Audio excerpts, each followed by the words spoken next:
잘 지내다 오셨어요?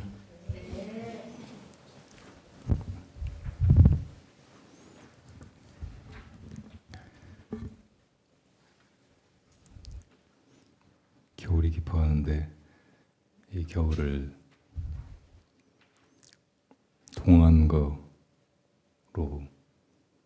생각하고 지내고 계신지 모르겠어요.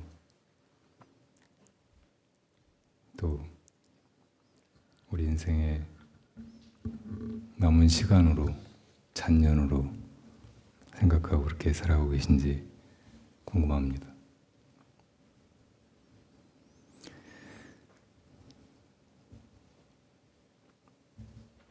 이렇게 빠르게 흘러가는 시간을 그냥 흘려보내지 않고 수행의 시간으로 나의 성장과 내가 이 세상에 와서 이렇게 살아가는 의미를 발견하고 또 그 길에서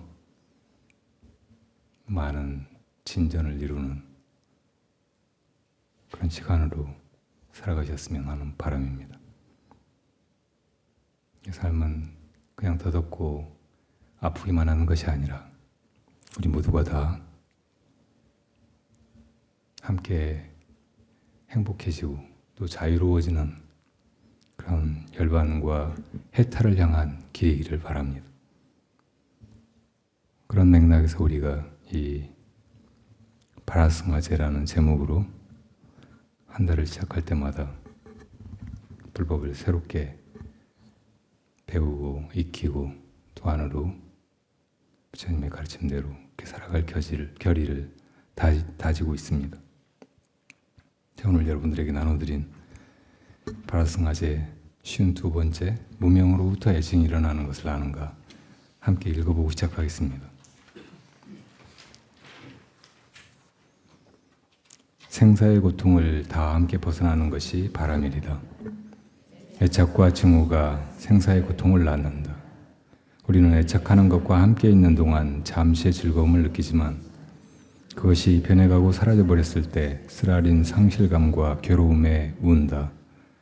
반대로 혐오하거나 원치 않는 것들이 우리에게 다가오거나 곁에 있으면 당장 불쾌감과 참기 어려운 고통을 느끼며 미래에 닥쳐올지 모르는 불행에 대해서도 또한 전전긍긍 염려하고 때로 불안해한다.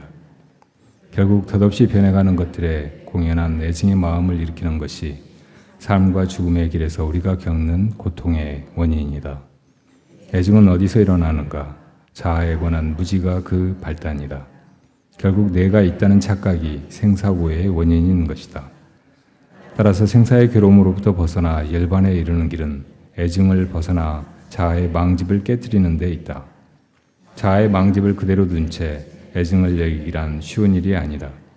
이것은 마치 뿌리를 켜내지 않고 싹을 잘라 나무를 없애려고 하는 일과 같기 때문이다. 근원에서 자아의 망집을 부숴버리는 것이야말로 싸우지 않고 애증을 이기는 길이다. 자아의 망집을 어떻게 놓아버리고 타파할 것인가? 가장 직접적인 방법은 자아의 정체를 돌이켜 그 비어있음을 꿰뚫어보는 것이다. 이 중도적 통찰을 통하여 상주하는 자아가 사라진 지점은 결코 아무것도 없는 단멸을 뜻하지 않는다. 그 자리에서 아르마리와 무기를 떠난 대지혜와 애증을 떠난 큰 자비심이 발하기 때문이다. 일체 중생을 나와 나눠진 둘로 보지 않는 대반야와 더불어 일체 중생의 고통에 공명하는 자비심이 그대로 보리심으로 피어난다. 이 보리심에 의지하면 보시, 지계, 인욕, 정진, 선정 등의 다른 바람일행도 자연히 구족하게 된다. 마침내 모두의 열반을 향해 나아가게 된다.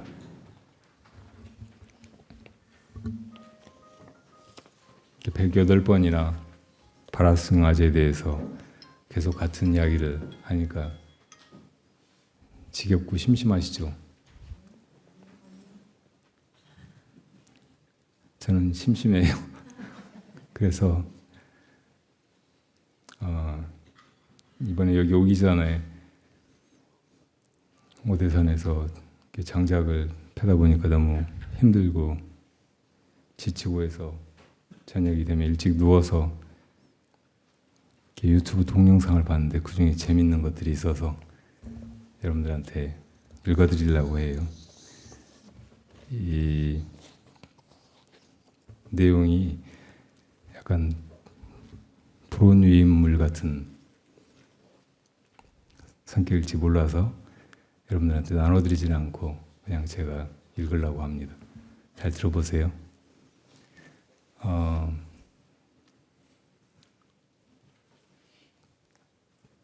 한 동영상의 제목은 지구의 진짜 역사였어요.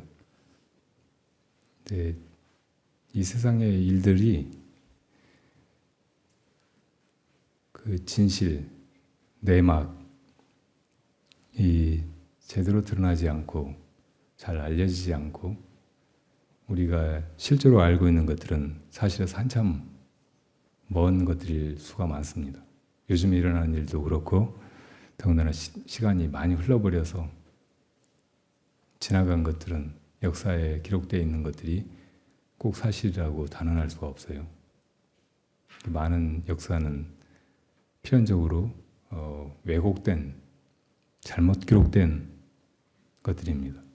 그러니까 실제로 벌어졌던 일과 역사 기록이 일치하리라고 생각하는 것, 그리고 그것을 역사라고 가르치는 것 자체가 큰 오류일 수 있어요. 이 지구의 역사를 그냥 흥미 삼아서 여러분들이 그냥 유튜브를 뒤적이다가 찾아본 영상이라고 생각하고 들어주셨으면 해요.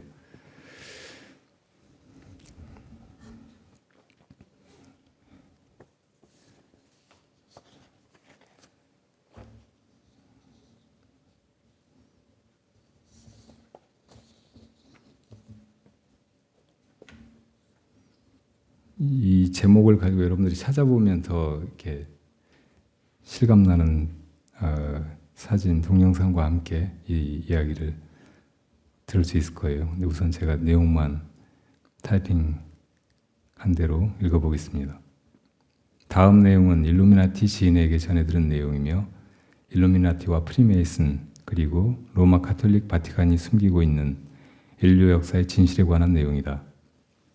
이들은 인류 역사에 대한 진실이 알려질 경우 이들이 쌓아올린 기득권을 잃어버릴까 봐 대중들에게 알리지 않고 있다. 지금까지 알려진 인류 역사의 90%는 거짓이며 다음 내용은 인류의 기원과 인류 문명의 진실에 대한 것이다.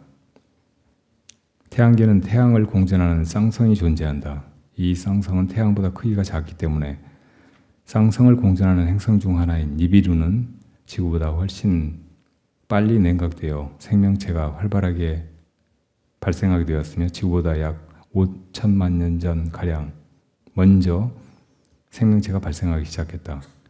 이 니비루로 알려진 행성에는 인류의 조상이라 할 수 있는 고대인들이 살고 있는데 이들의 키는 약 8m로 알려져 있다. 참고로 니비루에 대해서 잠깐 말씀드리면 이 태양계 행성들이 옛날에 수금지와 목도 천해명 그렇게 9개라고 우리가 명왕성은 존재가 굉장히 작고 다른 이렇게 잔해 물질 비슷한 성질의 것이어서 행성의 자격을 잃어버렸어요. 그래서 지금 해왕성까지 8개라고 말하는데 이 8개 행성들이 다 한쪽에 태양의 한쪽에 치우쳐 있대요. 그러니까 반대쪽에 이 무게를 잡아주는 균형을 맞추는 그런 무엇인가가 있어야 된다고 생각을 그전부터 해왔어요. 그래서 굉장히 큰 어떤 행성 하나가 있거나 뭐 다른 항성에 대칭이 되는 2개의 항성이 서로 무게 균형을 맞추면서 함께 공전하는 그런 행성을 쌍성이라고 해요. 그런 것이 있으리라고 생각을 해왔어요. 그래서 그런 행성을 아직 발견하지 못했지만 잠정적으로 니비루라고 이름 짓고 어떤 때는 플래닛 X, 행성 X라고 그렇게 해왔어요. 근데 그게 이제 어떤 사람들은 실제로 있다고 믿어요. 그리고 그게 3,600년 주기로 타원 궤도를 따라서 지구 쪽으로 접근한대요. 근데 그게 접근할 때마다 지구에 엄청난 그 인력으로 영향을 미쳐서 지구의 자전축이 이동한다든지 여러 가지 기후 변화가 생긴다는 거예요. 그래서 인류가 빙하기를 맞기도 하고 전체가 다 사라지기도 하고 계속 그렇게 해왔다는 거예요. 3600년 주기로. 그러니까 상당히 과학적으로 뒷받침이 되는 그런 가설 중에 하나죠. 어떤 사람들은 지금 그 3600년 주기가 가까워져서 이미 상당히 가까이 접근해 오고 있다고 말하고, 태양 아주 가까이에 태양이 이렇게 보이면 그 가쪽에 이렇게 그 니비루가 이미 나타났다고 관측했다고 그렇게 주장하는 사람들이 있어요. 재밌으세요?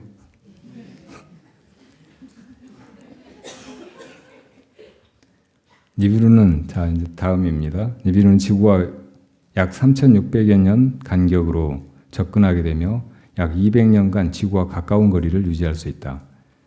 기원전 8800년 전 고대인들이 최초로 지구의 남극 대륙을 방문한다. 이 고대인들은 니비루에 이미 있던 그 존재들이에요. 이들은 니비루와 지구의 대기압 차이 때문에 자신들이 타고 온 비행물체 밖에서는 특수 제작된 옷을 입고 살아야 했다. 이들은 남극 대륙에 머물면서 자신들의 유전자를 지구에서 생존할 수 있는 생명체로 변형시켰는데, 니비루인들이 사용한 지구의 생명체는 원숭이였으며 여기에 두뇌 용적이 비교적 높았던 돼지의 유전자도 약간 사용되어졌다. 이렇게 니비루인들은 자신들과 닮은 지구에서 생존 가능한 생명체를 창조한 후 이들에게 문명을 가르쳤다.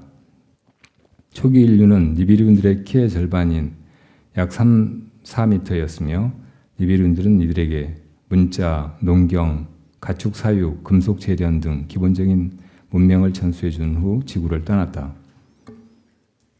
니비루인들이 떠나기 전 니비루 행성에서 파견된 고고학자 몇 명이 자발적으로 지구에 남아서 지구인들의 문명 발전을 돕기로 했다. 이때 발생한 초고대 문명은 남극 대륙과 현재 인도 대륙 주변에서 번성한 레무리아 문명이라는 이름으로 현대까지 전해지고 있으며, 레무리아인들이 이주해서 세운 아틀란티스 대륙도 초고대 문명 중 하나였다. 레무리아 문명과 아틀란티스 문명은, 그러니까 레무리아 문명은 남극 옛날에 지금도 대륙이잖아요. 거기를 중심으로 해서 번성했었고, 이 아틀란티스 문명은 대서양에 지금 가라앉아 버렸는데 거기에 생겨난 문명이라고 해요. 레무리아 문명과 아틀란티스 문명은 기원전 8600년부터 기원전 5000년 전까지 약 3600년간 번성했다. 니비루인들은 인류보다 큰 키를 가지고 있었으며 하늘을 날 수 있었다.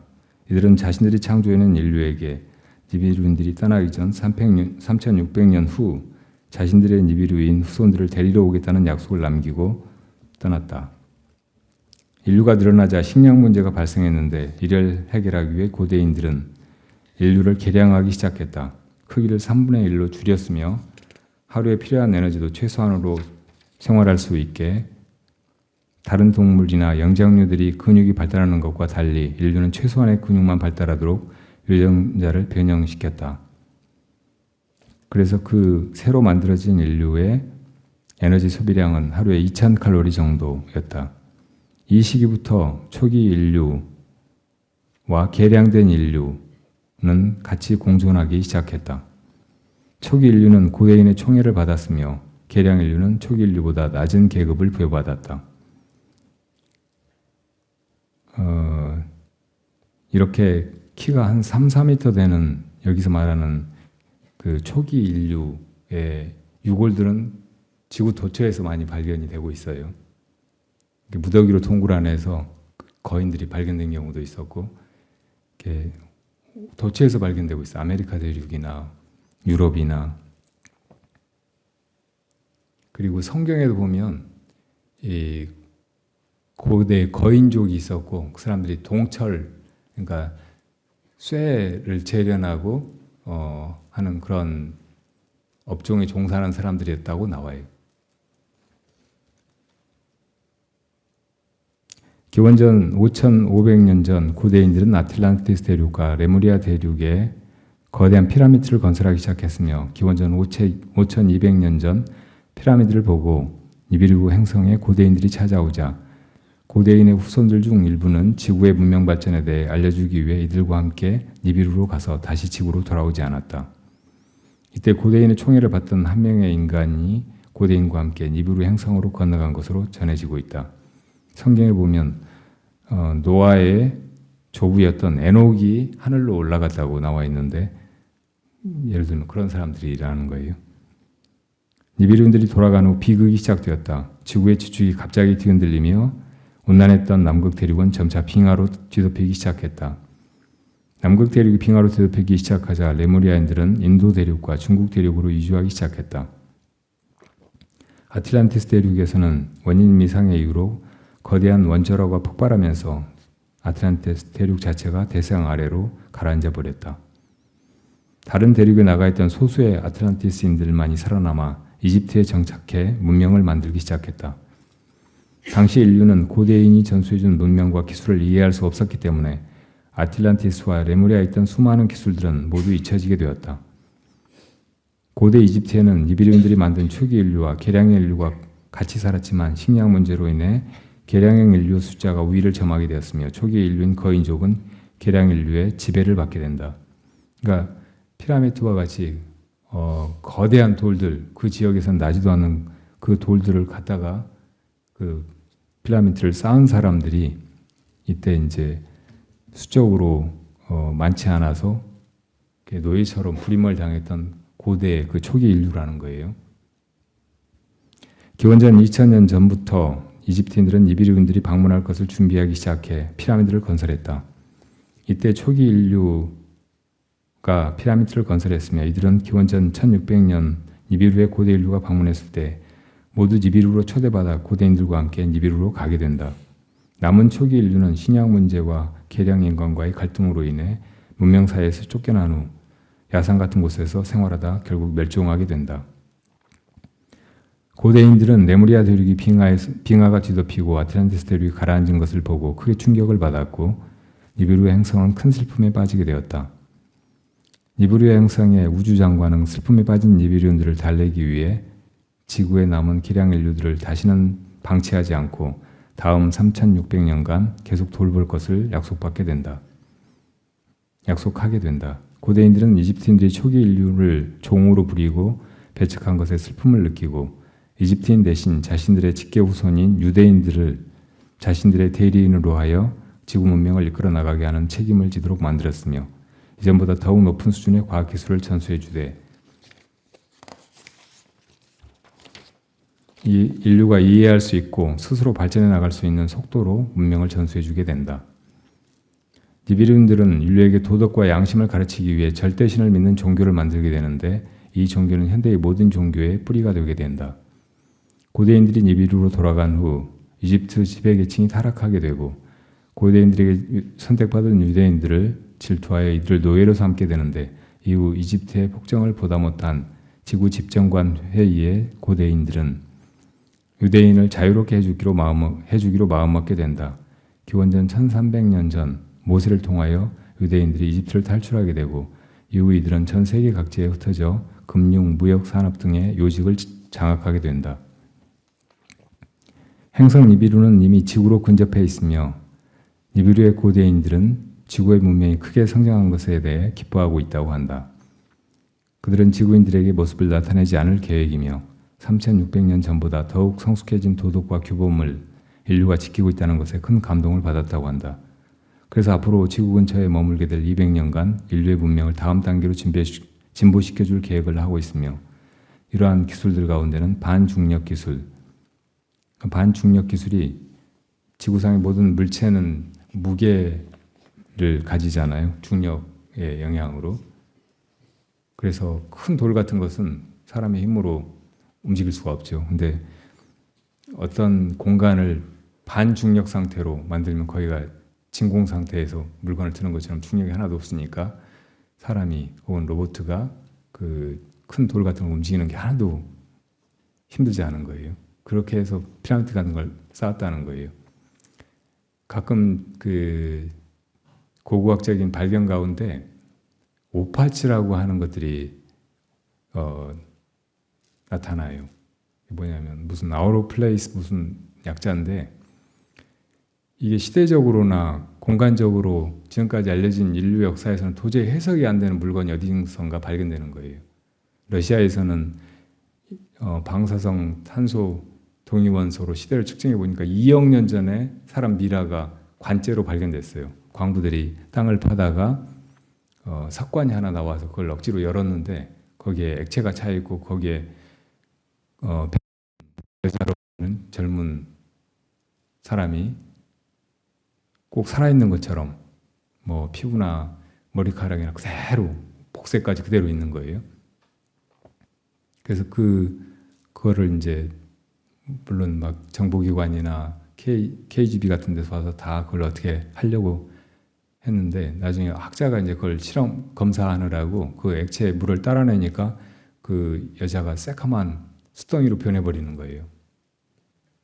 그리고 그 액체에서는 양파 냄새 같은 게 났고 지구상에 없는 물질로 이루어져 있는 거예요. 그래서 그 물을 급하게 다시 부으니까 다시 또 살아나는 거예요. 그런 동영상도 있어요, 유튜브에. 지금은 라디오에, TV에 나오는 뉴스는 도대체 믿을 수가 없는데 유튜브에서 이루어지는 연구와 발견이 놀라울 정도예요. 여러분도 공부를 다시 해야 돼요. 이 지구의 역사든 인류의 역사든 아니면 한 국가의 역사든 유튜브로 할 수 있어요.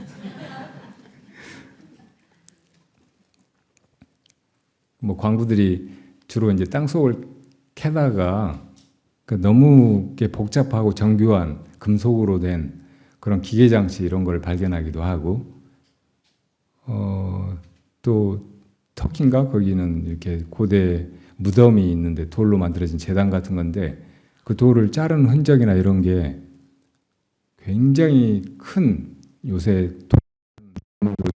그런 톱으로 잘라야만 되는 그런 흔적이 있는 거예요. 네 단으로 이렇게 자르다가 만 그런 흔적이. 고대 구석기 시대 누가 그렇게 할 수 있었겠어요? 시대적으로 해석이 안 되는 거. 이런 걸 오파치라고 해요. 근데 그런 게 너무나 많아요. 근데 역사라고 하는 거는 나온 실증적인 자료를 가지고 아마 이러해 했을 것이라고 짐작하는 거잖아요. 그럼 반증할 수 있는 다른 자료가 나오면 역사를 바꿔야 된다고. 근데 아직 기존의 사학계는 무슨 세상의 학설이든지 자기가 어떤 주장을 하게 되면 그 학설이 무너지는 것을 그 학설을 주장해온 사람들이 두려워해요. 그래서 자기 학설을 방어하려고 하고 절대 바꾸려고 하지 않는다고. 그러니까 역사가 바뀌기는 되게 어려운 거예요. 실제 역사가 아무리 많은 증거들을 드러나도 제 자리를 찾기는 참 어려운 일이에요. 그러니까 지금 여기 이 주장들이 이렇게 따라가 보면 기존의 역사가 기술해온 우리 인류의 과거 혹은 뭐 성경에 나와 있는 이야기 뭐 이런 것들이 맥이 닿으면서 이게 훨씬 더 설득력을 가지는 거예요. 성경에 신이 이 세상을 창조하고 어쩌고 저쩌고 유태인들을 선민으로 삼아서 인류를 지배하도록 혹은 이 세상을 지배하도록 그렇게 해왔다고 되어 있는데 지금의 과학적인 어떤 지식이라든지 연구 결과를 놓고 볼 때 그 성경에 나타나 있는 신들이 실제로 어떤 존재였을까 생각해보면 외계인일 가능성이 아주 많아요. 지금 이거 외계인이라고 얘기하고 있는 거잖아요. 니비루에서 온 행성들. 그리고 근본적으로 신이 지고지선의 그런 존재일 것이라고 우리가 믿고 그 신 앞에 복종하고 그렇게 해왔는데 성경에 그 신의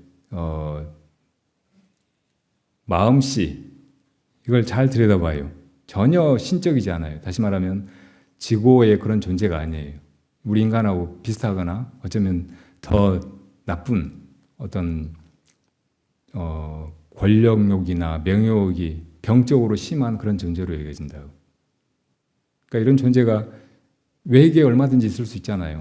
그런 외계인이 와가지고 인간들이 거의 동물적인 수준에서 살던 그 저런 걸 가르쳐주고 힘을 보여주고 기적을 행하고 막 하면 그런 존재는 신처럼 여겨진다고.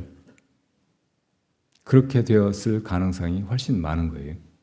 그러니까 그렇다라고 단정 짓지 말고 그럴 수도 있다라고 열어놓고 보자고요.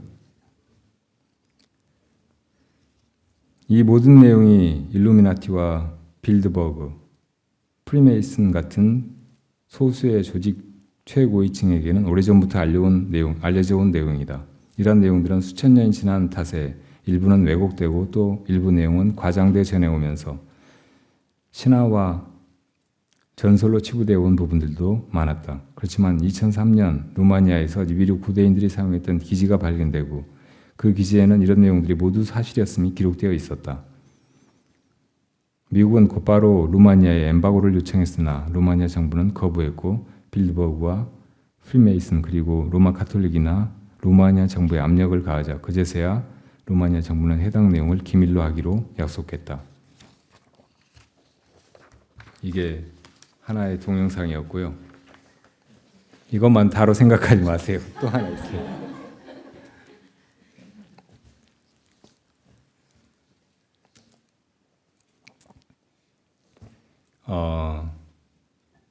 성경의 그 기록이 역사적으로 대충 언제쯤에 나타났는가, 언제 이루어졌는가, 이걸 성경학자들이 연구한 바에 의하면 기원전 한 2세기 정도라고 합니다. 그러니까 구약은 한 지금부터 6,000년 정도부터 아담이 세상에 나타나고 그렇게 이제 아담의 자식은 카인과 아벨이고 그렇게 이렇게 인류가 생겨나서 번성해 온 것처럼 묘사되고 있는데 실제 그런 기록은 기원전 한 100년, 200년 그 사이에 나타난 거예요. 근데 우리 그 알려져 있는 문명 가운데 제일 오래되고 특히 이제 그 문자로 그 문명의 내용을 소상하게 기록해 있는 가장 오래된 것은 수메르 문명이에요. 훨씬 오래됐어요. 6,000년, 8,000년 전까지 올라가요.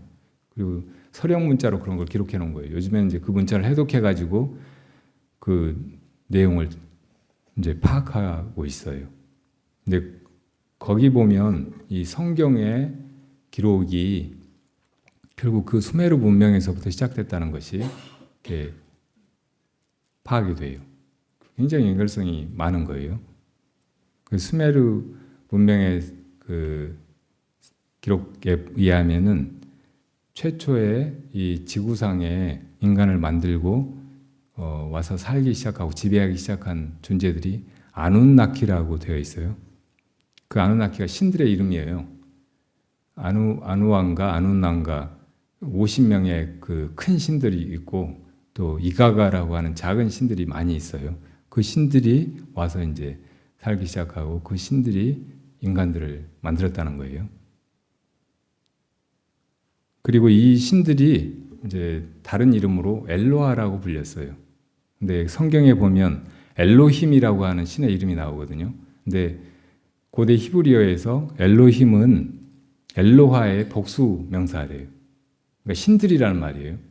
그래서 제가 옛날에 성경을 처음에 봤을 때는 창세기에 처음에 이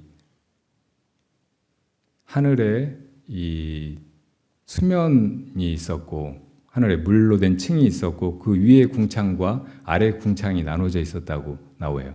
그리고 하나님의 신들은 그 수면 위를 운행하시니라 이렇게 제가 봤거든요. 처음에 나온 성경을 보면 신들이라고 하나도 안 돼 있어요. 하나님은 수면 위에 운행하시니라.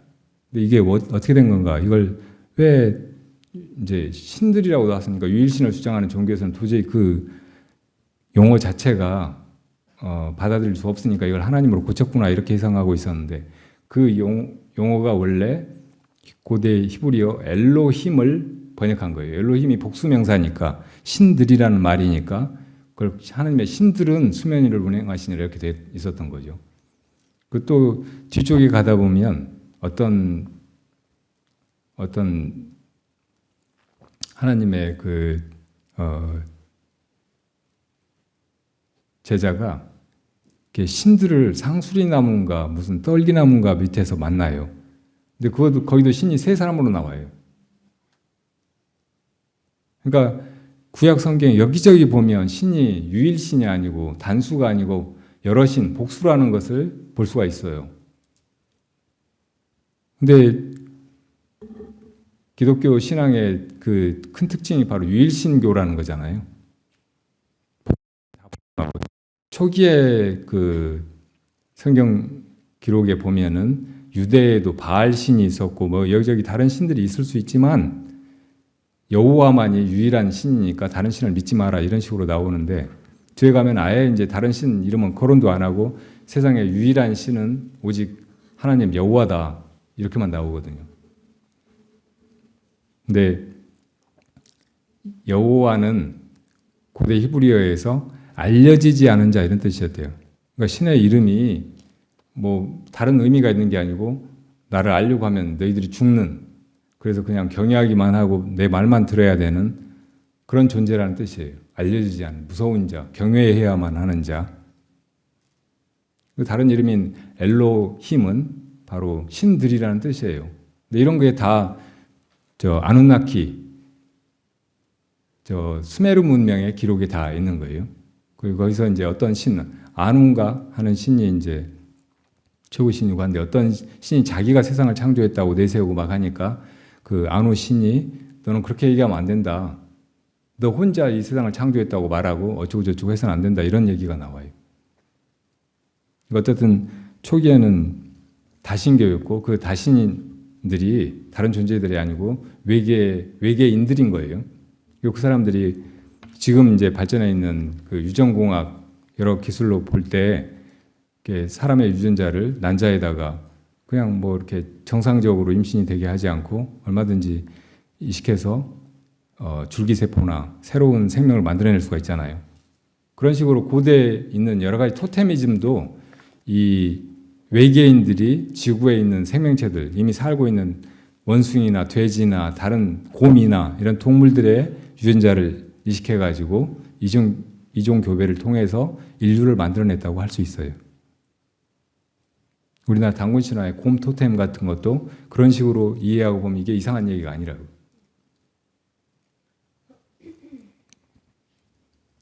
자, 이 두 번째, 이거 참 법문은 안 하고 뭐 하고 있는지 모르겠네요. 두 번째 이 자료는 이제 그런 이해를 가지고 보면 좋아요. 앞에 하면서 또 나름대로 더 설득력이 있을 수도 있어요. 처음에 니비루에서 아누나키들이 와가지고 이 지구에 관심을 가지고 또 지구를 정복하고 새 인류를 여기다 만들고 한 이유는 황금을 채취하기 위해서였대요. 이 니비루 행성이 태양에서 너무 멀리 떨어져서 거의 깜깜해요. 그리고 이 대기를 보존하기가 굉장히 어려워요. 생존하려면 이 대기가 안정되어 있어야 되는데, 그래서 대기에다가 금을 가져다가 금 가루로 이걸 덮으려고 했어요. 근데 금이 거기에는 많지 않기 때문에 우주에서 여기저기 다니다가 나중에 지구에 금이 많다는 걸 알고 지구에서 황금을 채취하기 위해서 여기로 온 거예요. 그 아누나키들이 그래가지고 사람을 아주 순종적이고 일만 하고 신들에게, 그 외계인들에게 무조건 복종만 하는 그런 존재로 이 유전자 공학을 통해서 자기들 그런 기술을 통해서 만들어냈다는 거예요. 초기 인류가 그렇게 생겨났다는 거예요. 근데 이런 상태에 대해서 이게 도덕적으로 바람직하지 않다고 생각하고 이 인류에게 기술을 전해주려고 한 존재들이 시리우스에서 온 다른 외계인이라는 거예요.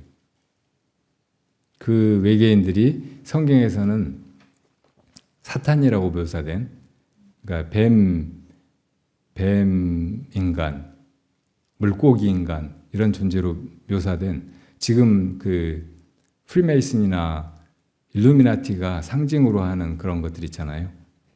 그런 사타니즘이라는 거예요. 그리고 이 사탄의 이름이 루시퍼예요. 그러니까 이 인류의 역사는 이 아누나키들이 엘로힘으로 와가지고 인간을 바보 멍청이로 만들어 순종만 하게 하고 일만 하게 하고 한 이 문명을 시리우스에서 온 새로운 외계인들이 여기에 반론을 제기하고 인류에게 기술을 전해주면서 인류를 진화해가게 하고 문명을 건설하게 하고 조금 더 인간답게 살게 하고 이렇게 해온 역사라는 거예요.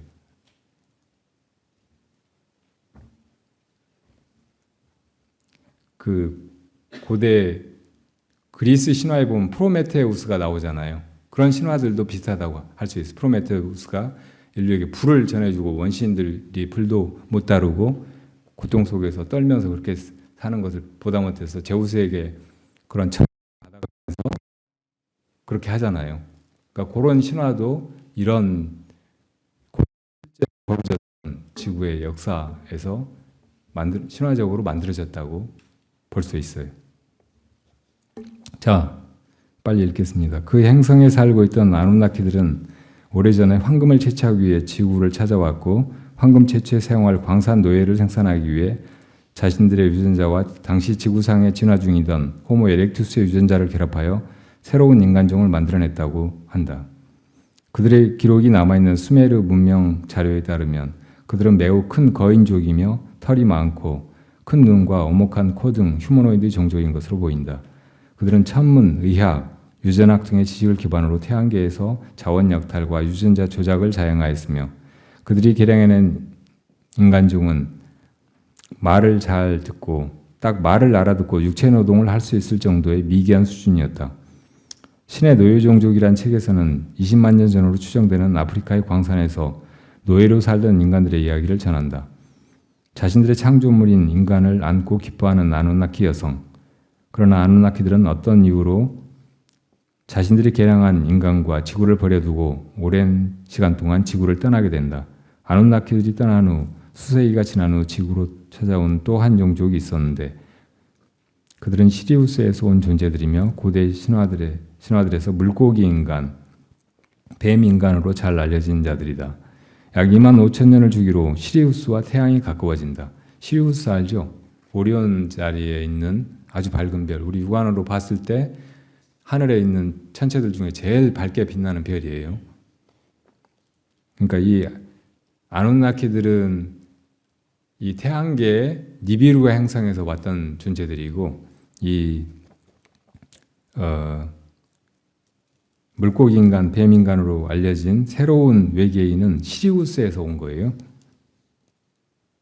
아프리카의 도곤족, 마야 문명, 아시아의 복희 여호와 등 여러 신화에서 그들의 이야기를 찾을 수 있는데 복희 여호와 옛날 이 중국의 동굴 같은 데 있는 여러 벽화들을 보면 다 이 직각자하고 콤파스를 들고 있어요. 복희가 직각자를 들고 있고 여호와가 콤파스를 들고 있고 그리고 이게 프리메이슨의 상징이에요. 이 콤파스 밑에 직각자가 있는 거. 너무 이상하지 않아요? 프리메이슨은 몇백 년 전에, 그러니까 미국이 세워지기 전에 그 지구를 다 지배하려고 하는 야심적인 존재들이 굉장히 높은 지능과 여러 가지 기술을 가진 세력들이 이렇게 만든 조직이라고 해요. 그리고 그 사람들이 미국을 만들었고 지금 이제 미국이나 미국 주에 있는 그 자본가들 또 현대 문명을 막 좌지우지하는 그 사람들, 큰 돈을 가지고 전쟁도 일으키고 막 무기를 팔아먹고 막 이렇게 하는 사람들, 또 바티칸 막 이런 조직을 이루어가지고 원 월드 오더, 그러니까 세계를 하나로 통합해서 통치하려고 하는 집단이라고 알려져 있어요. 이런 게 음모론이에요. 진짜 음모일지 아닐지는 몰라요. 근데 여러분들이 TV에서 보는 그 팝 가수들이나 영화 같은데 나오는 사람들이 그 상징을 드러내는 경우가 굉장히 많아요. 앨범 같은 데도 그런 게 나오는 경우가 많고, 그러니까 이 사람들이 이 지구를 지배하고 국가 뒤에서 그림자 정부로 이렇게 세계를 좌지우지하려고 하는 그런 야심이나 의도, 이건 좋지 않은 것일 수 있어요. 그렇지만 그 사람들이 어떻든 지금 현대 문명을 이렇게 만들어가고 있고 인간들을 옛날보다는 훨씬 더 문명화된 수준에서 살게 하고 있는 것이 사실일 수도 있다. 어떤 사람들은 이제 이 프리메이슨이 지구상에서 다음 문명을 살아갈 수 있는 사람이 너무 많으면 안 되니까 인구 조절을 하느라고 사람들을 막 죽인다고 해요. 전쟁을 일으키고 그리고 약간 종교적인 색채가 강해서 인신 제사 같은 걸 많이 지낸다고. 세월호도 그런 것일지 모른다고 이렇게 주장하는 사람들도 많아요. 근데 여러 가지 그렇게 믿어 의심치 않을 수 없는 그런 증거들이 굉장히 많아요. 이런 걸 기존의 언론에서는 잘 거의 다루질 않아요. 세월호 일이 막 터졌을 때 조선일보에서 이 프리메이슨의 음모론을 이야기한 적도 있기는 해요. 근데 이 사람들이 현대 이 정보와 사회, 언론이라든지 여러 가지 통신 매체 이런 걸 통해 가지고 사람들의 머릿속까지 다 조작하면서 이 문명을 이렇게 움직여가고 있다고 하는 의심은 얼마든지 가질 수 있어요. 그 증거들이 넘쳐나기 때문에.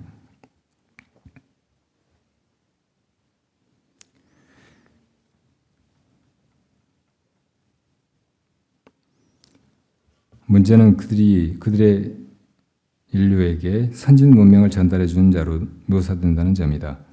그들은 인간과 다른 태양계에서 온 전혀 다른 생태계의 존재로서 두려운 형상이었지만 당시 짐승이나 마찬가지로 살고 있던 인류에게 문명을 전해주었다.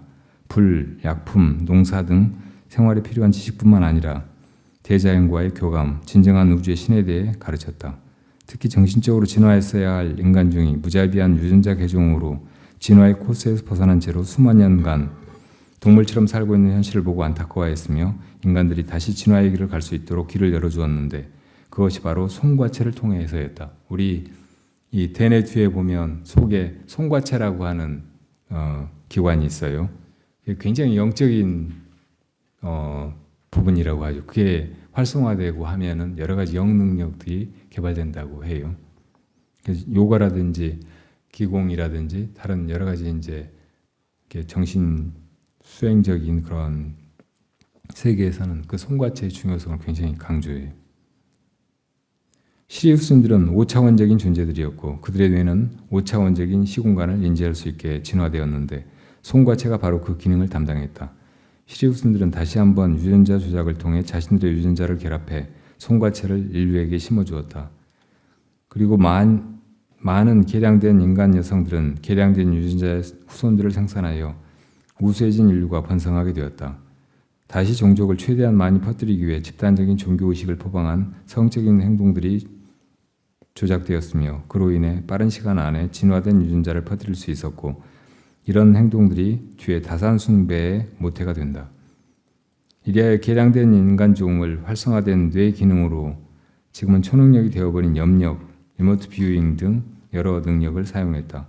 그들은 텔레파시를 사용했기에 공감 능력이 뛰어났고 친환경적이었으며 피라미드를 만들고 거성 문화를 이끌었다. 시리우스인들이 떠나고 인류는 개량된 뇌 기능과 손과 체 기능으로 획기적인 문명을 발전시켰는데 그것이 바로 아틀란티스다. 이들은 그렇게 짧은 시간에 아누나키에 거의 맞먹을 만한 문명을 이루는데 성공한다. 그러나 지구를 오랫동안 떠나있던 아누나키가 돌아오면서 문제가 시작된다. 그들은 자신의 꼬붕으로 생각했던 인간들이 크게 진화 발전한 것에 매우 분개한다. 그리고 자신들이 더 이상 통제할 수 없는 수준에 도달하기 전에 인간을 제거하기로 결정하고 하늘의 천공, 수분으로 이루어진 대기층을 파괴하여 대홍수를 일으켜 인류를 몰살하게 된다. 이 대홍수 신화는 성경 노아의 방주 이야기뿐만 아니라 수메르에도 나오고 우리 단군 신화 같은 게 나온 여러 역사서, 환단고기 같은 데도 나오고 그래요. 대재앙이 끝나고 아누나키들은 자신들의 꼬붕인 진화가 덜 된 인류를 다시 지구에 퍼뜨리게 되는데 기존과 다른 것은 시리우스파에 대항하기 위한 지능을 탑재했다. 그러나 반항할 것을 걱정하여 생각 없이 복종만 잘하도록 대뇌 피질의 능력을 감소시켰다. 자신들의 동족을 말살하고 악행을 저지를 아누나키에 분노한 생존 아틀란티스인들은 저항한다.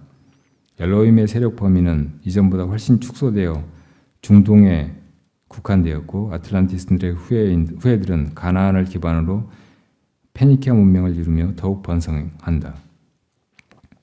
특히 손과체를 사용한 텔레파시와 유사한 의사소통을 하여 많은 사람들이 의사소통에 장애 없이 단시간에 무너진 문명을 복원할 수 있었는데 인류 발전을 막기 위해 아누나키들은 이 텔레파시 능력을 없애버리고 이걸 보면 성경의 바벨론 탑 무너진 얘기 생각나죠?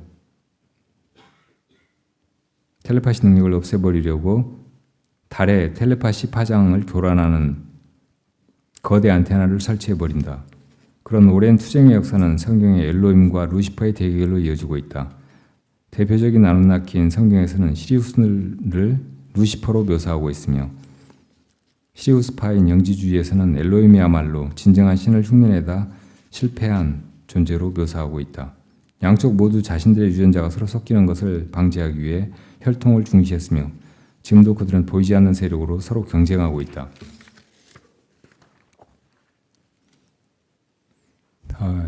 눈동자가 막 초점을 잃고 허공을 헤매고 계시네. 자, 오늘 주제로 돌아오자고요.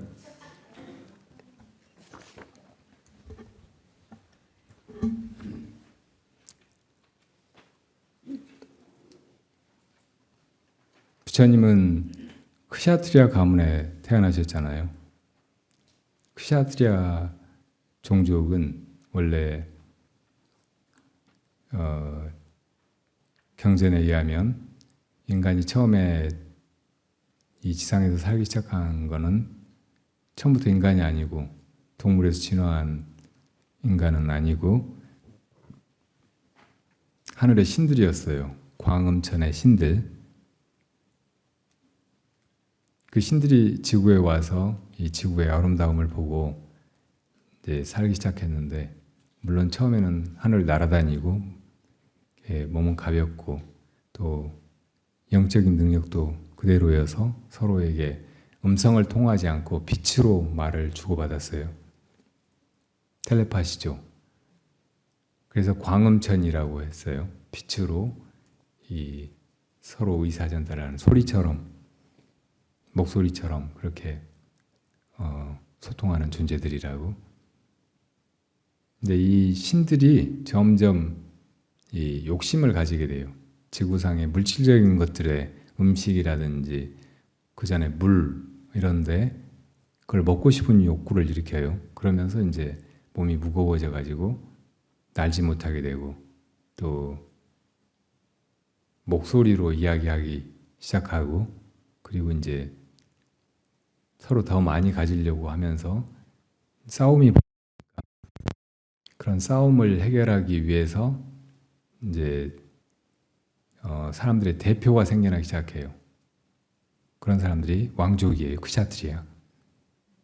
부처님은 대대로 그런 종족의 그 후예로 태어나셨어요. 그런데 지금 또 어떤 역사학자가 주장하는 바로는 이 부처님의 조상 중에 다누라자라고 하는 왕이 있대요. 근데 그 다누라자가 다누 왕이에요. 다누 왕이, 다누 임금이 누구냐면 단임금이에요. 단임금이 누구예요? 단군이라는 거예요. 그러니까 우리가 석가모니 부처님과 같은 종족의 존재들이고, 이 동북아, 아니 그 아시아 전체, 저 오히려 유럽 대륙까지 이렇게 다 지배하는 고대 이 고조선의 이 옛 역사가 부처님 전에 그 역사, 또 처음 인류가 여기 땅에 와서 살기 시작한 역사하고 이게 일치한다는 거예요. 어떻든 그렇게 이제 부처님은 크샤트리아 종족의 그 태자로 장차 왕이 될 그런 인연으로 태어나셨는데, 그걸 이 인간은 동물들하고 달라서 사회적으로 조직되지 않으면은 이 복잡하고 다양한 이것들을 집단적으로 해결해 나갈 수가 없어요. 동물들은 거의 그냥 싸워가지고 제일 센 놈이 두목이 되고, 다른 놈들은 그냥 무작정 따르고 이렇게 하면서 집단 생활을 그럭저럭 해나가잖아요. 이 사람은 그보다 훨씬 더 잘 조직이 돼야 돼요. 그러니까 신분도 나뉘고 또 한번 그 왕족이 정해지면은 그 족에서 계속 왕이 나오고 이런 식으로 고대의 그 왕권 국가가 형성이 되어 왔어요. 그러니까 그런 의미에서 이 세상의 국가라든지 혹은 사회적 조직이 불가피하다고는 할 수 있는데 그 폐해도 많아요. 그런 속에서 인간은 억압당한다고. 인간에게는 이 권력에 대한 두려움, 또 이제 그 권력의 사슬을 벗어나지 못하는 이 억압감 이런 것이 존재할 수밖에 없거든요. 물론 이제 그 조직을 통해서 살아남고 그래서 이제 세계를 통일하고 세계를 태평으로 만들고 이렇게 하는 것도 가능할지 모르지만 그 사이에 얼마나 많은 사람들이 죽고 얼마나 많은 싸움이 벌어지겠어요. 부처님 만약에 출가하지 않고 쿠샤트리아로 남아서 전륜 성왕이 되기로 했다면 아마 그렇게 하셨을 거예요. 그건 별로 무의미했던 거예요. 부처님께는 인간을 진정으로 행복하게 만드는 일, 진정으로 해방시키는 일은 그렇게 세계를 이해하는 데 있는 게 아니고 자기 안에서 무아의 참 존재를 깨닫고 지배욕이라든지 온갖 인간의 이기적인 욕망을 다 초월해서 자유심을 가지는 걸 통해서 가능하다고 보셨던 거예요. 그래서 출가하셨고 성도에서 그 길을 깨달으신 거예요. 다시 말하면 당신이 그렇게 자유로운 자, 모든 것에서 벗어난 자, 그러면서도 내면적으로 항상 이렇게 평안하고 행복하고 한 그런 자가 사람들의 길을 가르쳐 보신 것이라고. 이것이 진정한 종교예요. 다른 수많은 이 세상의 종교라고 나온 것들은 거의 다 그냥 사람에 의해서 만들어진 이데올로기고 그냥 지금에 있는 권력이나 기득권을 보호하기 위해서 부처님은 그런 가짜 종교, 그냥 이데올로기, 희론에 불과한 것들을 다 버리고 진정으로 우리가 행복과 대자유를 찾아 그런 길로 가야만 한다고 가르치신 거예요. 그걸 당신이 맨발로 땅을 거닐고 왕관을 벗어 던져버리고 머리 깎고 이렇게 살아가시면서 그렇게 보여주신 거예요. 그러니까 여러분들이 불교를 이 지구상에 있는 과거로부터 수없이 많이 있었던 그런 종교들 중에 하나라고 생각하면 안 돼요. 인간을 구원한다고 하면서 실질적으로 인간을 구원하는 게 아니라 오히려 억압하고 사람들 착취하고 그런 일만 역사에서는 해왔거든요. 근데 진정한 종교가 있다면 인간을 진실로 지금 우리가 살아있는 동안에 그 구원을 우리 안에 체험하게 해주는 것이어야 돼요. 죽은 다음에 어디 갈 거라는, 좋은 데 갈 거라는 그런 이야기를 하는 게 아니고, 그러니까 부처님의 가르침이야말로 진정한 구원의 길이고 진정한 종교라고 말할 수 있다고요. 그리고 지금 우리가 살펴본 이런 인류의 역사에 관한 이야기, 이런 것과 마찬가지로 이미 우리가 보아왔던 지구상에 지금까지 있었던 온갖 역사 기록이나 종교 서적이나 이런 것들도 다 사실은 조작된 것이거나 권력자들에 의해서 세계를 지배하고 통치하기 위한 수단으로 이렇게 그런 목적으로 왜곡되어서 기록된 것들이에요. 있는 그대로의 역사가 아니라, 그리고 선의에서 정말 우리를 구원하고 해방시키기 위해서, 자유롭게 하기 위해서, 행복하게 하기 위해서 만들어진 것들이 아니고, 그런 것을 더 이상 의존하지 말아야 돼요. 그러니까 제가 지금 이렇게 긴 불온유의물을 두 개나 갖다가 읽어드린 이유는 기존에 있는 뭐 이렇게 다른 이데올로기, 다른 종교, 다른 신화, 다른 경전들에 있는 것들을 맹신하지 말라는 거예요. 거기서 자유로워지라는 것이고, 그 진정한 종교가 우리 자신을 진실로 행복하고 자유롭게 하는 것이라면 그런 길을 찾아 나서라는 거예요. 이것이 부처님의 가르침이에요. 부처님의 가르침은 뭘 믿으라고 하는 것이 아니고 열반으로 가는 길이에요. 그래서 그 길을 여러분들이 실제로 가야 하고 가서 그 목적지에 이르러야 한다고.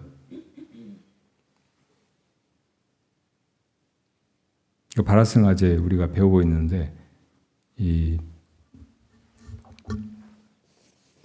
다 함께 저 언덕으로 가자 막 하니까 뭐 언제나 가질래나 좋은 얘기인데 내가 할 수 있을까 이렇게 생각하시는 분들이 많을지 몰라서 지금 이렇게 벌려서 다시 얘기하는 것입니다.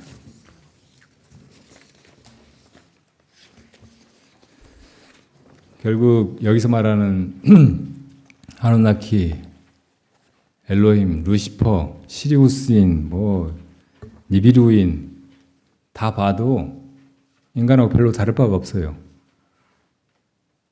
어떤 경우에는 아주 고상하고 정말 거룩하며 또 자유롭고 행복한 한 인간만 못해요.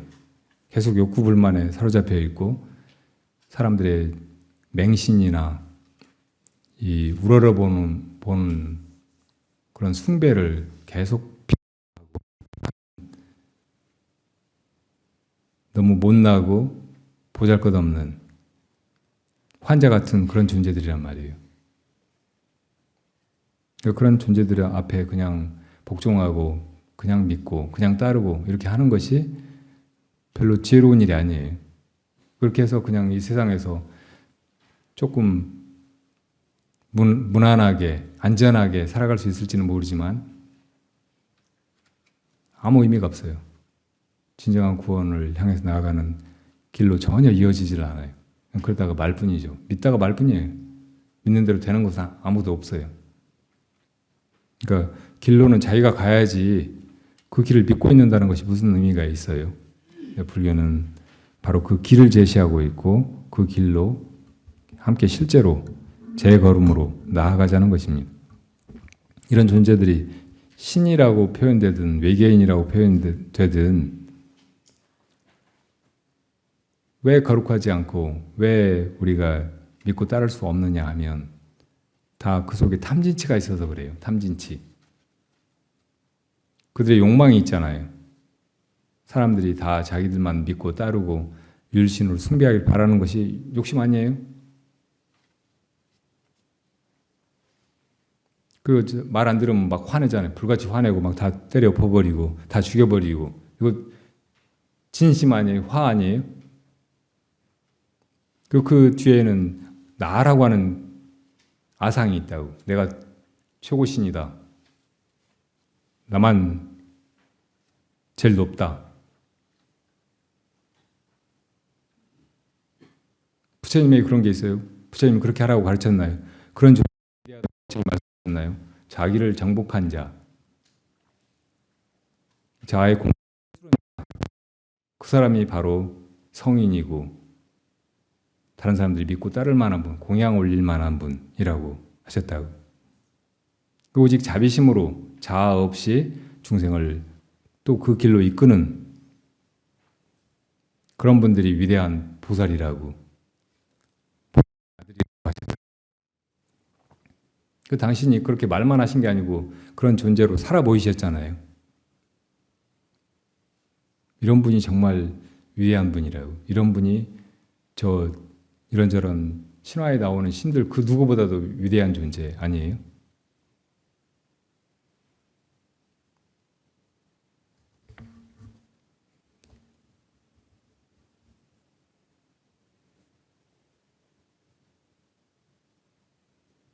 세상에 와서 그런 분을 만나는 것, 그런 분이 지금 우리하고 같이 이렇게 호흡하고 같이 음식을 먹고 같이 걷고 같이 이런저런 일을 하고 하는 분으로서 만난다면 더욱 좋겠지만 그렇지 않았다고 하더라도 시대가 어긋나서 우리가 뵙지 못했다고 해도 그런 분이 이 지구상에 계셨다는 것, 그렇게 우리처럼 살아가셨다는 것, 이것만 듣고 안다고 해도 이게 얼마나 다행스러운 일이에요.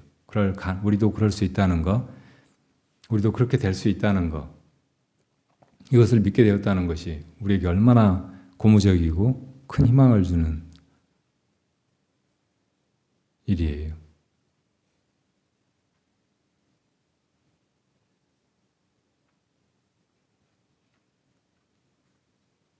어떤 사람이 착한가 착하지 않은가 그걸 무슨 기준으로 우리가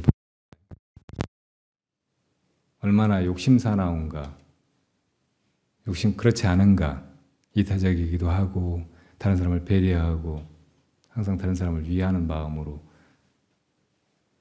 사는가, 그렇지 못한가, 이걸 보고 판단하잖아요. 그러니까 탐욕으로부터 얼마나 자유로운가, 이것이 그 사람이 얼마나 선량한가를 결정한다고 말할 수 있어요. 우리는 착해지는 것이 바람직한 일이고 그게 행복에 이르는 길이고 내 마음이 편안한 길이라고 생각한다면은 착해지려고 해야 돼요. 다시 말하면 욕심을 버리려고 해야 돼요.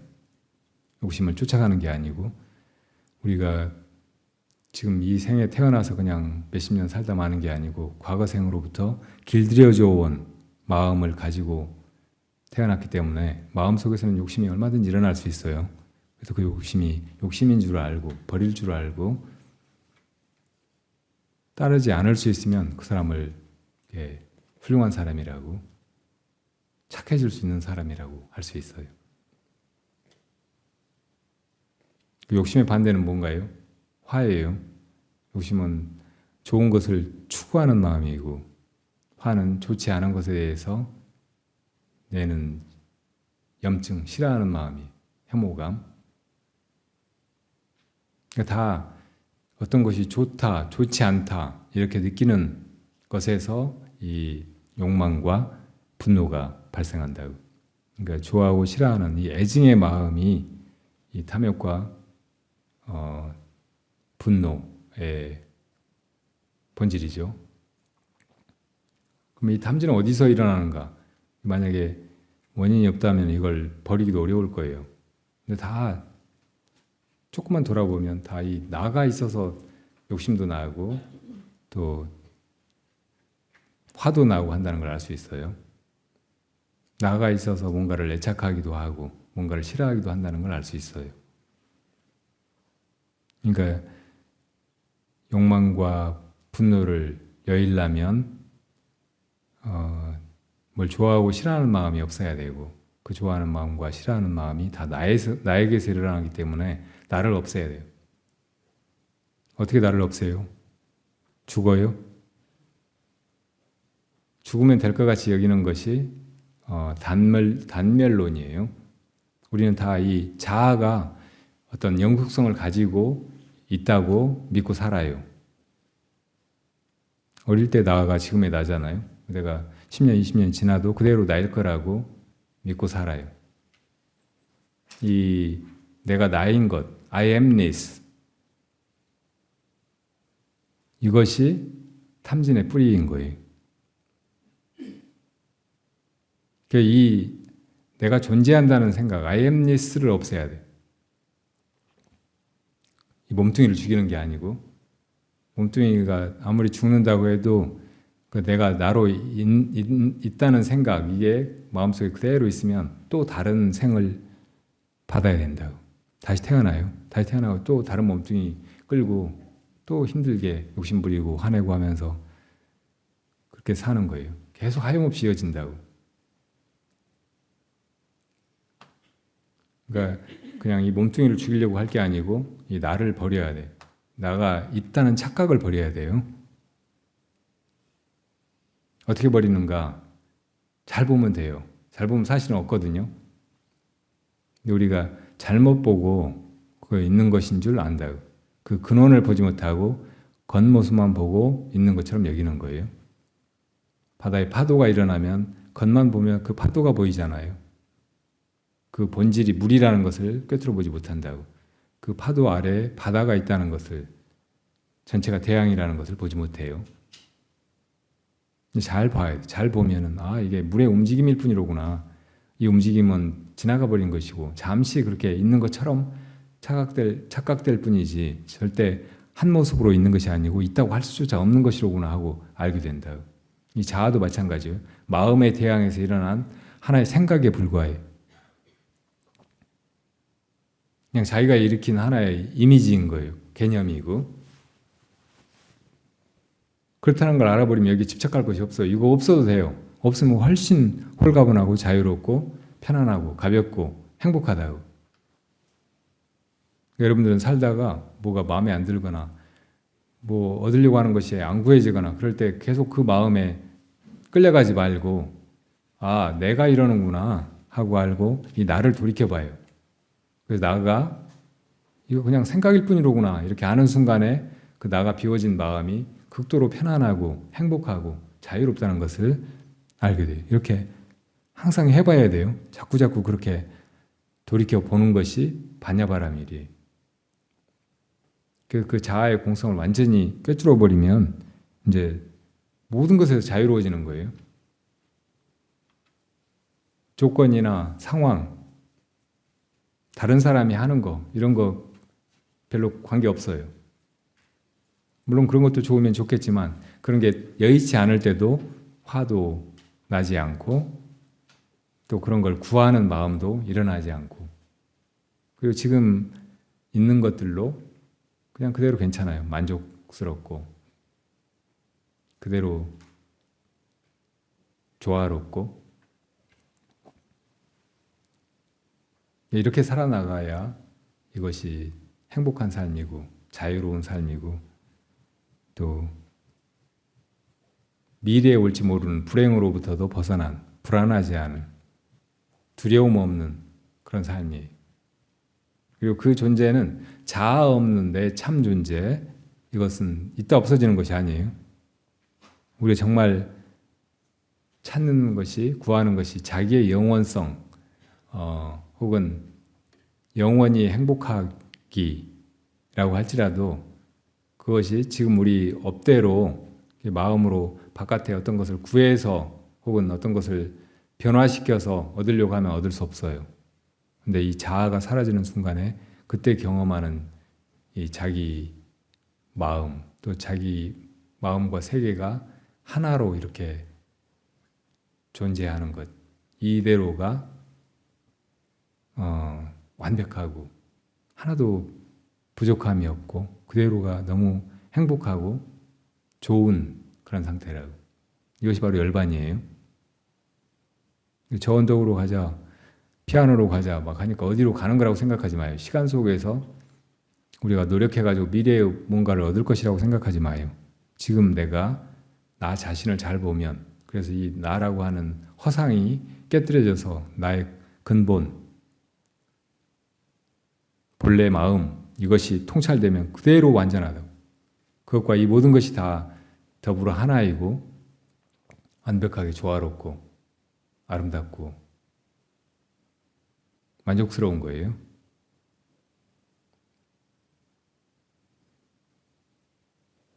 우리는 다 상주론과 단멜론 사이에서 왔다 갔다 해요. 이 나가 영원히 있을 것이라는 그런 착각.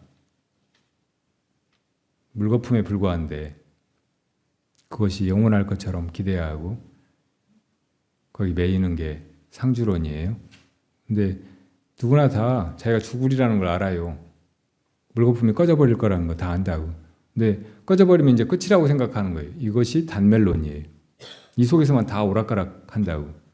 근데 그러지 말고 그 근원을 깨뜨려 보면 물거품 자체는 있다 없는 것이에요. 그렇지만 사라져도 그 바탕에 물은 그대로라고. 이건 변하는 것이 아니에요. 절대 단멸하지 않는다고. 이것이 중도적인 통찰을 통해 가지고 진정한 자아 혹은 근원의 찬 마음 여기에 이르는 길이에요. 이게 바라밀이라고요. 이제 그렇게 나가 사라진 나가 비워진 내 본성 여기로 돌아가면 그건 그냥 아무도 없을 것이다. 그건 뭐 죽은 거나 뭐가 다를까 이렇게 생각하는 것이 우리의 착각이에요. 그건 결코 아무것도 없는 상태가 아니고 그 상태에서 이렇게 우리가 정말 찾던 행복감 열반의 즐거움, 그리고 그 전에 내가 나라고 어떤 것을 국집해서 그것만 껴안고 신음하고 하던 때와 달리 이 모든 것이 나로 경험되는 그 자비심이 일어나요. 그러니까 지금 물론 이제 이 육체를 가지고 있는 상태에서 그 무아를 체험하는 거니까 이 육체를 보면 내 육체와 다른 사람의 육체가 분리되어 있는 것처럼 보이죠. 똑같이. 그렇지만 그 근원의 통찰을 통해서 우리가 다 하나고 전혀 별개의 존재가 아니라는 것을 보는 거예요. 바로 이 마음에서 자비심이 일어난다고. 동체 대비심이 일어나는 거예요. 다 한 몸으로 여기기 때문에 다른 사람이 아프면 내가 아프게 느껴진다고. 그래서 그거를 해결하려고 하게 된다고. 그러니까 그 마음이 그대로 보리심으로 승화되는 거예요. 그 같이 공감하는 그 자비심이 이제 다른 사람이 아플 때 도우려고 하는 마음. 그 사람 또 나와 같은 깨달음을 이루어서 이 모든 것을 다 하나로 보고 함께 행복해지고자 하는 그런 마음으로 변화된다고. 이게 보리심이에요. 이 마음이면 부처님이 이 피안에 이르는 길은 6가지가 있다고 하셨잖아요. 보시, 지계, 인욕, 정진, 선정, 반야. 근데 지금 말한 것은 반야라고 할 수 있어요. 반야바라밀이라고. 근데 이 반야바라밀을 통하면 다른 바라밀도 저절로 이루어진다고. 방금 말한 그 보리심에 의해서 한 존재가 배고파서 돈이 없어서 힘들어하면 어떻게든 도우려고 하잖아요. 이게 보시죠. 그 다른 존재를 해치거나 피해가 가게 그렇게 사라지겠어요? 별 노력을 하지 않아도 항상 다른 사람에게 도움이 되게 조화롭게 그렇게 살게 되죠. 이게 지계죠. 이 세상의 많은 것들은 욕망을 가지고 보면 부족해요. 마음에 안 들고. 근데 그걸 다 떠나서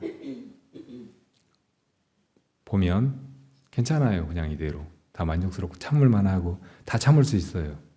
좀 그 전에 뭐 없어서 힘들고 뭐가 있어서 힘들고 하던 거 그냥 그대로 이렇게 받아들이고 바라볼 수 있게 된다고. 이게 인욕이에요. 그 다음에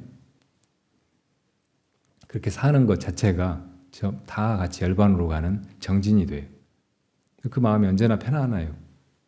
선정이죠. 이렇게 다른 모든 바라밀도 이 자아의 비어있음을 꿰뚫는 반야바라밀을 통해서 다 구족이 되어간단 말이에요. 그리고 어떤 분의 질문이 하나 있었는데 오후에 질의응답 시간이 있죠. 그때 하자고요. 네. 이렇게 마치겠습니다. 예, 스님께 삼배를 올리겠습니다. 모두 자리에서 일어나 주십시오.